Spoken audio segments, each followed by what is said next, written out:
I wish good things to you who's watching this. I am Alexey, and today we're doing an Azul video.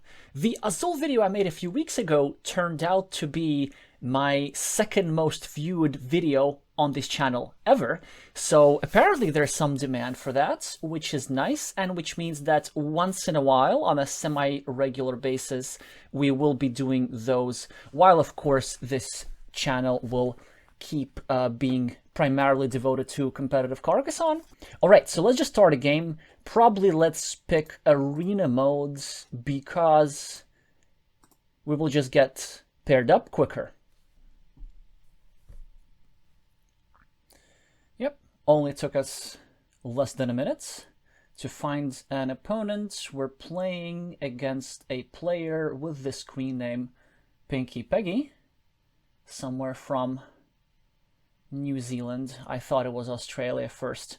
All right, interesting position already, like very unusual run out. So we have 3, 5, 9 golds.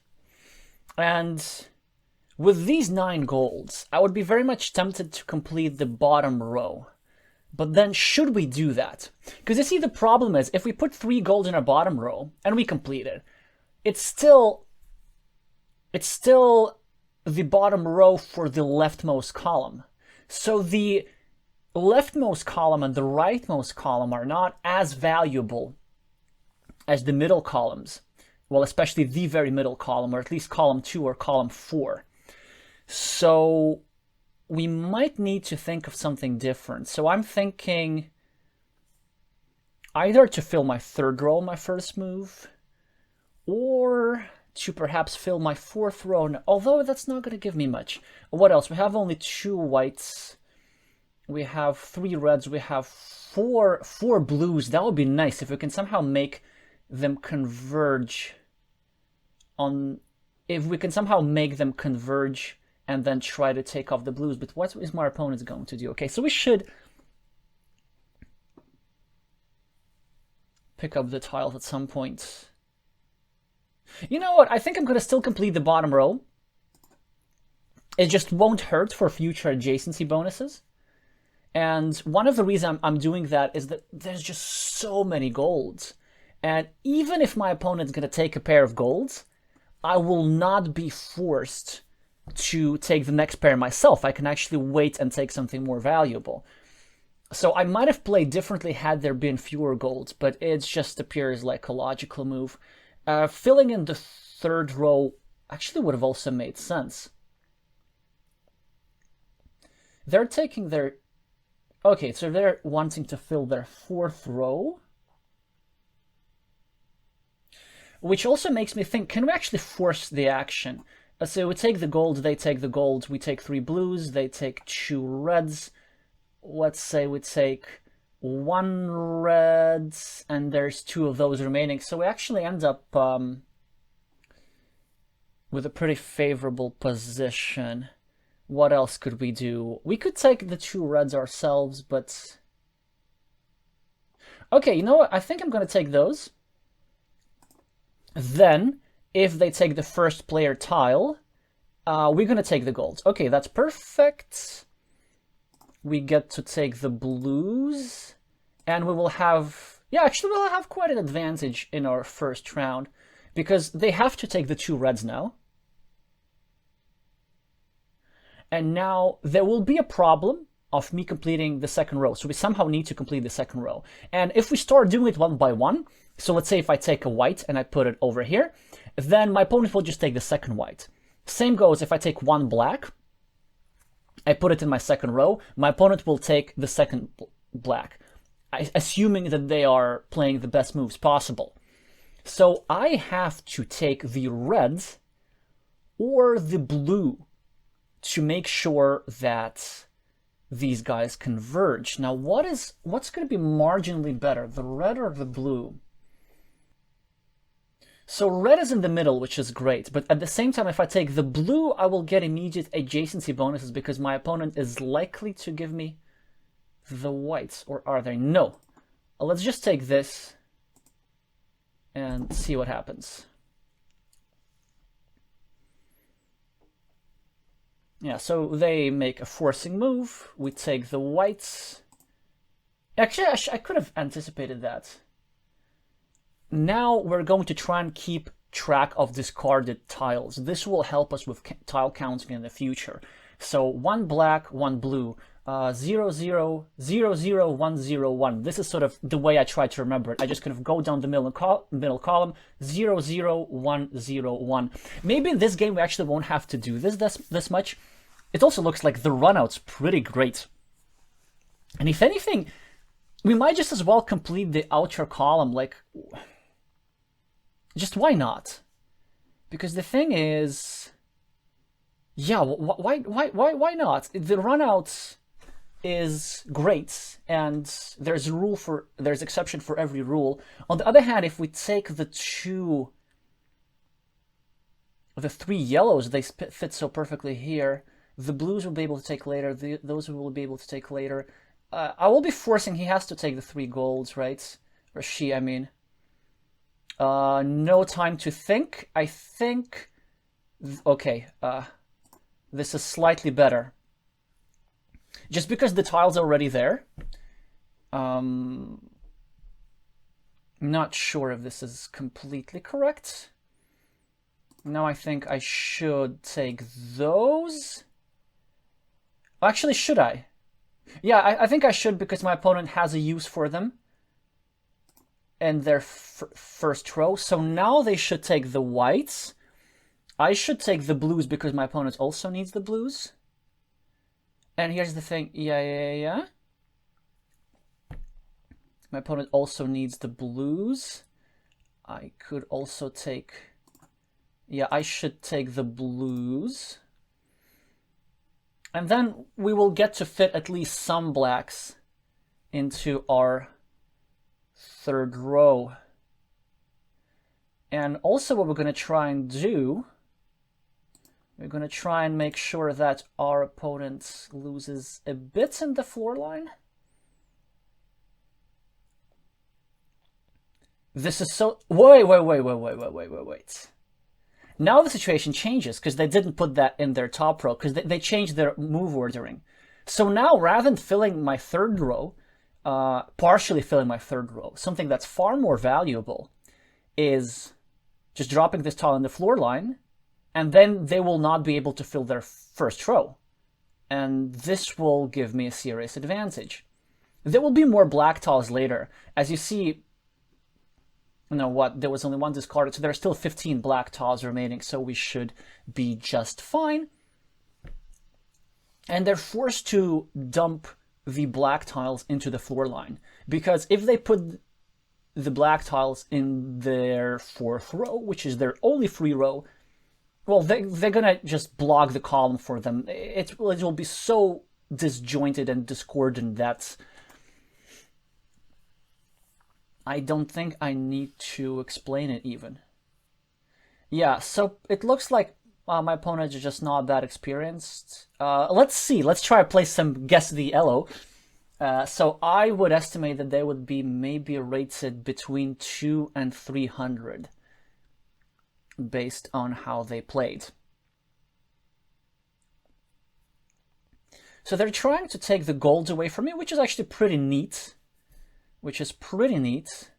I could take the blacks, but the thing is, like, if I take the blacks, my opponent takes the blacks, I take the blacks, then they make the 4 reds converge. I don't know how much I like that.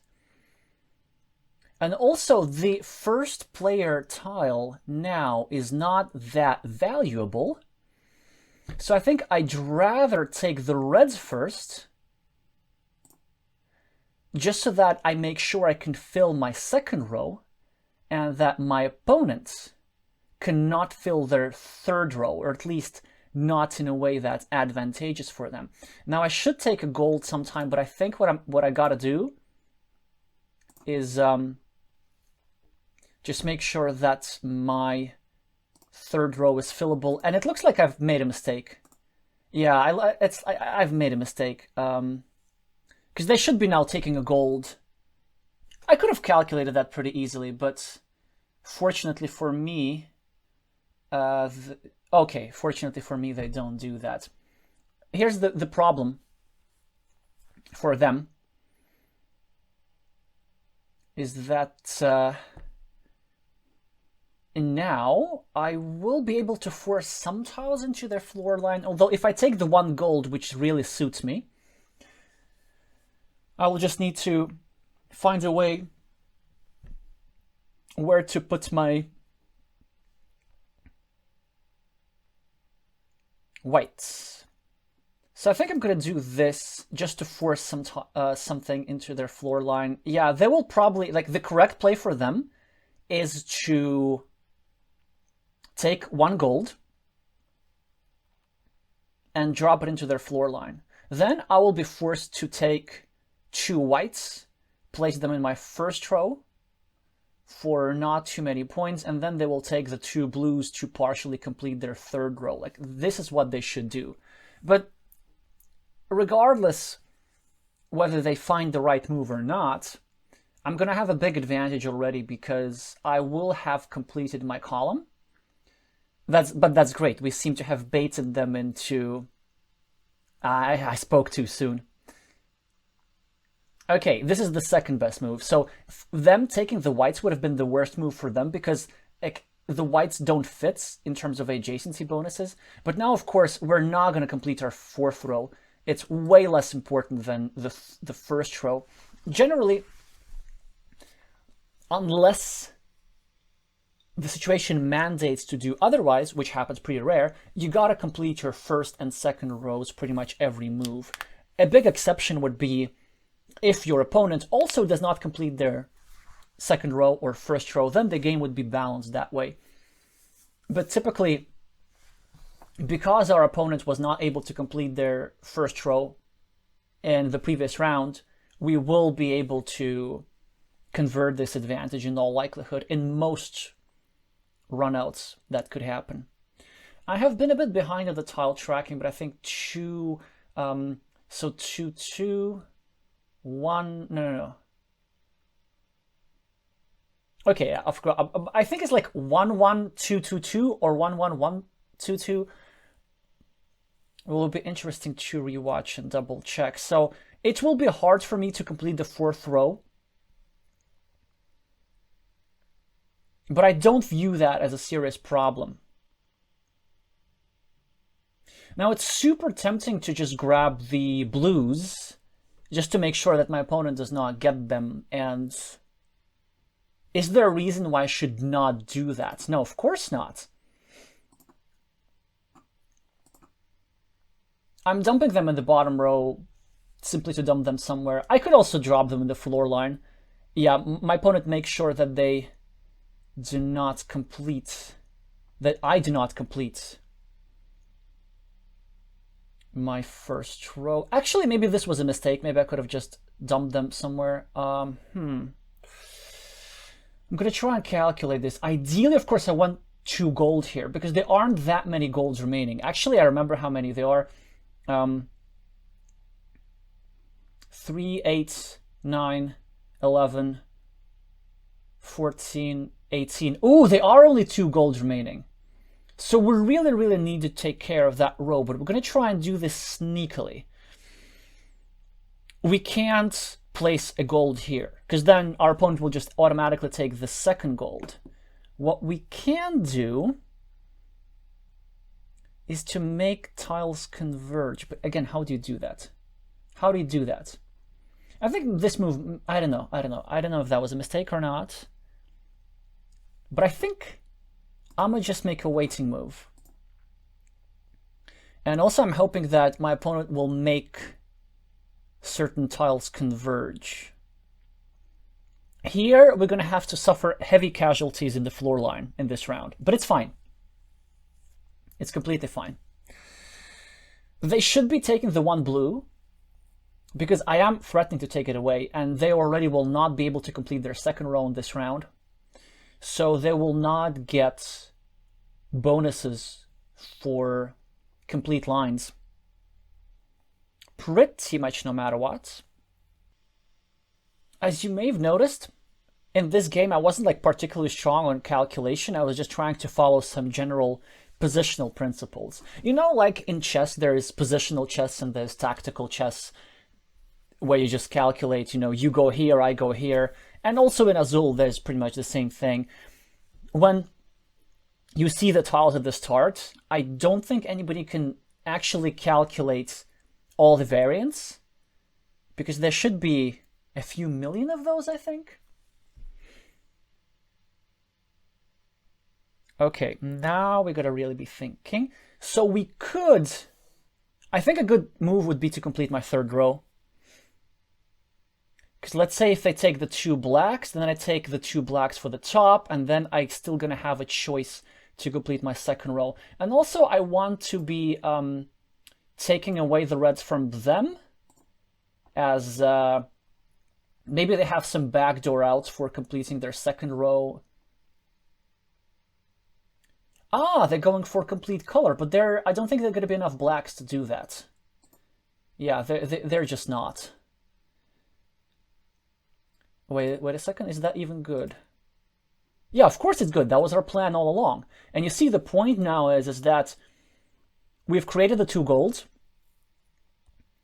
with which we can complete our second row, but they are unlikely to take those gold.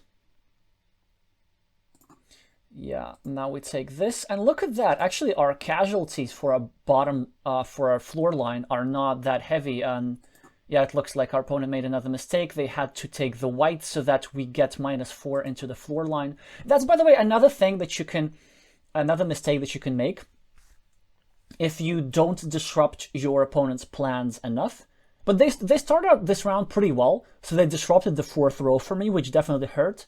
But then they should have followed through and made sure that I have more tiles in the floor line. Because I think the result in this game will be quite one-sided, because they will not be able to complete a column. And also, look at that. I wasn't able to grab the first player tile for the most part, most of the time. But now I was able to do so. And the last round is where the first player tile is most valuable. Now, how do we go about this? I could take the 3 whites and put them here, but actually it doesn't give me that much. Ideally, of course, what I want to do is to fill it with the blacks. On the other hand, it's such a logical move. But wait a second. Here, actually, we need to do some calculation, because black, black, black, 5 of those converge. Yeah, you know what? I think I have to do this at the expense of my second row, just because I could end up with too many tiles in the floor line. And interestingly, almost no matter what they do, they have to either take the black or they have to make 2 of these blacks converge, in which case I will be happy to snatch them for my second row. Of course, given my huge advantage, I need the game to end this round. So I won't be going just for points. I simply have to end the game and claim the win. And I can do this by completing either the top row or the second row. Well, I still have 3 chances to complete my top row, and this should be enough.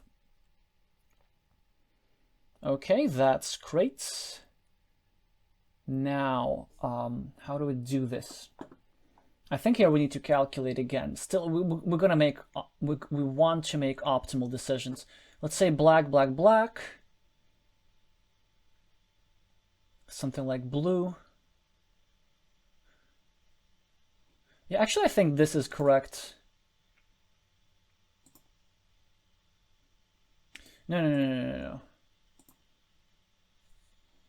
Or I could just take, because the thing is, if I take a white, they take the 2 blacks away from me. I could also take 1 white and make these blues converge. No, there's just not too much value. And the reason why I'm sacrificing a point, I'm taking 1 from the middle, is just so that these whites stay disjointed for as long as possible, each one of their own plates, so that I still have an option to complete both my top row and my 4th row. Yeah, exactly. And here's the idea. They can take 2 blues and converge my whites. but in that case, I'm still going to complete my top row. But you see, because of the number of moves remaining, they are the ones that will be left with 6 blues. Huh. That's very interesting. And here, I think maybe some of you will be tempted to take the red and take -2 points, but we also got to look at what opponent is doing. So like for your last move, it's just basic arithmetic. So like what's your net gain? And let's evaluate the red first. So if we place the red here, we take -2, and our opponent takes +6 and -3. So that will be +3 for them, -2 for us. So the value of this move will be -5. Now, if we take the gold, we lose 4 points and our opponent loses 0 points. So here it is correct to take the gold because the net value of this move is -4 as opposed to -5 if we take the reds. And even though it looks like we take the red and we lose fewer points in the floor line, we also have to look at what your opponent does. And the thing is, you should also treat everything as zero sum. Like you gaining points and opponent losing points is the same thing. And also your opponent gaining points and you losing points is the same thing. So we're going to grab the 2 golds.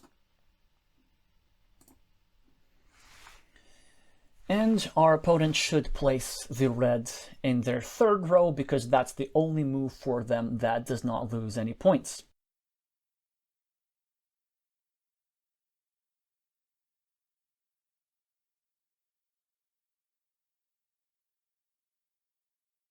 Oh yeah, so it turns out that my opponent was rated slightly below 200. Yeah, they made actually some good moves. I think they made some good moves when it came to disruption, like in the 4th round. They recognized correctly that it's good to keep my 4th row blocked, but their prioritizing was a bit of an issue.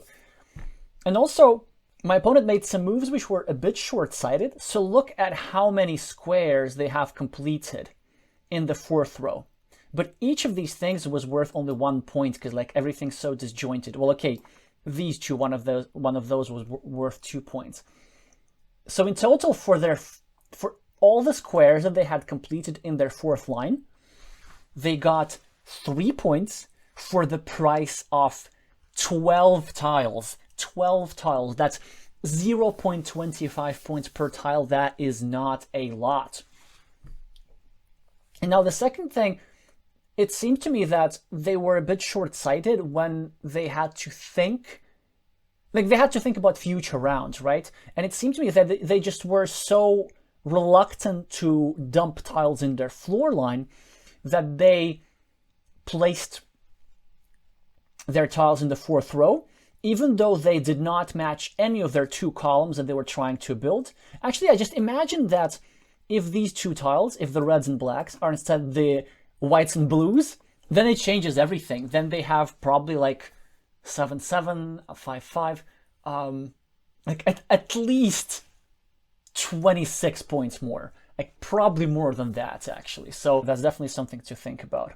I'm definitely posting this game because it is so rare. Like, I don't want to sort of give out any bad advice, but like this is actually very, very rare that it's justifiable to start the game with the outer column. But if you remember at the start, there were so many golds that it just made sense. But not only that, I was ready to pivot to another column, but in the 2nd round, the tiles came such that actually I would be able to complete this column almost in full. And then in the 2nd round, another thing happened is that because of our opponent's slight miscalculation, we managed taking away the tiles that they're needed for the 2nd row, and they just ended up spending the whole game having 1 square less in this area. So ideally, for the most part, you want to have all these 10 squares. And of course, there can be situations where not having this is justified, but you typically want to have as many or more squares in this top area than your opponent, or if you don't, you better make sure that you have something else to compensate for it. You know, maybe you have 2 columns and your opponent has 1 column.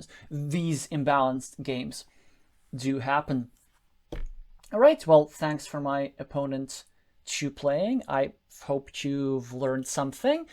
The next Azul video is coming out, I don't know when, maybe sometimes, and in all likelihood it is going to be an analysis video rather than a gameplay video, and I have a particular game in mind. That said, if you found this video because of Azul, my channel is mostly dedicated to competitive Carcassonne and I post Azul videos only occasionally. You are, of course, welcome to subscribe, but I would also encourage you to try out competitive Carcassonne because there's a considerable overlap between the thinking that you need for these 2 games, and so chances are you might like it. Thank you so much for watching, and I'm gonna see you soon.